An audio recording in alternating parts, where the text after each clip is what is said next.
Hello guys, क्या हाल बा हमारे भोजपुरी ब्लॉग में। तो आज बारिश का मौसम बा तो बिरयानी खाए के मन करे रहा। कमल सुबह सुबह फटाक से स्कूटी चालू करके देखो लो बारिश में जात बनी। तो देखो लो हम फाइनली आ गए बनी बिरयानी के दुकान पर। तो भैया से कहनी है कि भैया एक प्लेट बिरयानी लगा दो।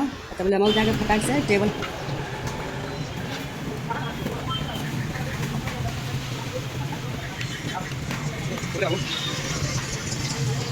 पर बैठ गई है। तो एक प्लेट बिरयानी आ गई ना तो बोले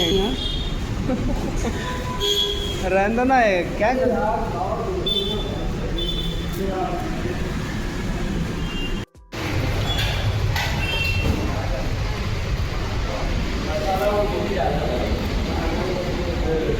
तो बोले भैया एगो फटाक से ठंडो लेके आ बोला हमारे खातिर। हम लोग खाओ के फटाक से बड़ा स्वादिष्ट रहो बिरयानी।